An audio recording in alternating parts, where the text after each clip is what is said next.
So you're And leading with academic success. That's your absolutely. focus. And literacy is a content area focus.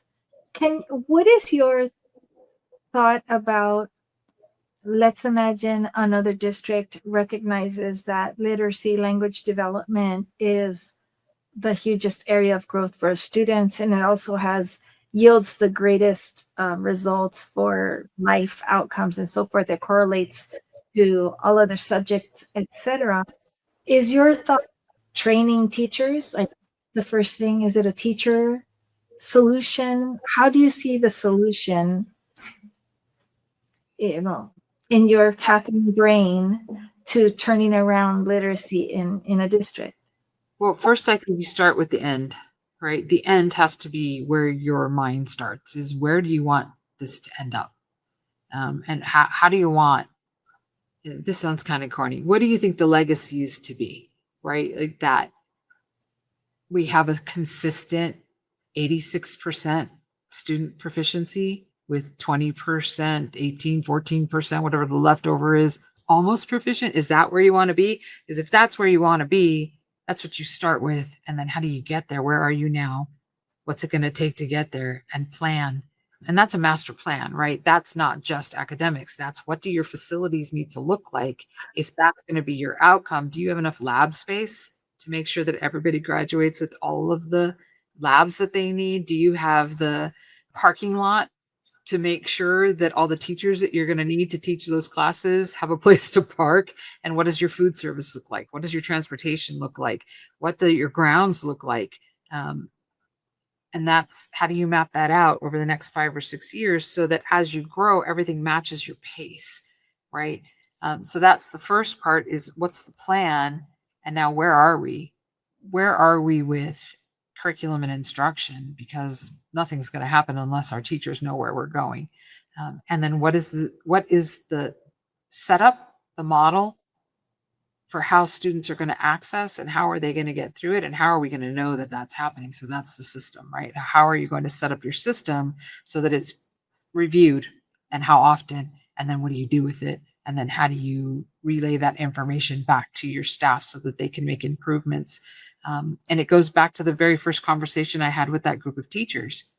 We're gathering all this data and we're not doing anything with it. If you're doing that, it's just a rote exercise. There's no point in doing it, right? There's no point in collecting that data if it's not going to drive instruction. It's not going to drive your practice. And so once you figure that out, then you start to determine what is the training that's needed. Do our teachers know how to teach reading?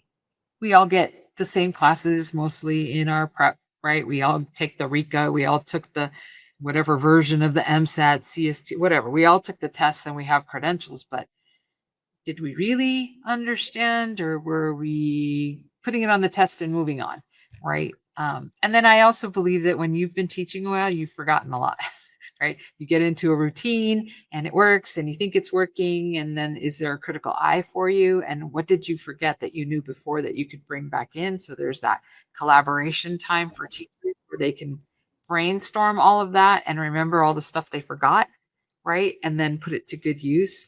But it has to be driven by what you've just seen. And then one of the things I get accused of is, you're teaching to the test. Yeah, we are. We are teaching to the test because I went to college. I got a study guide. I remember the professor telling me what was going to be on the exam. It wasn't a surprise. Why are we trying to surprise the kids? Yes, this is going to be on the test, so pay attention.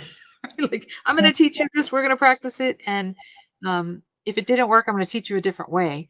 But then the tools, we give them the tools and make sure. I mean, part of it is get out of their way and let them teach sometimes, right? On the teaching to the testing, that comes from the real risk in the history in the past, as you well know, where here was a test, and then we would, have occasions where people would actually teach only that which was on the test in the way, like item for item. Yeah, for sure. That's different from teaching toward a test. Like, it's Correct. impossible to teach the SAT item, but do we teach toward the SAT? Yes, that's called high school. Right. That language it came from something real historically, but it just doesn't apply. Yeah, I mean, it could have, right? It could have at the time, but we're talking about something that's highly secured now, right? Like it's not, we can't access it even if we wanted to.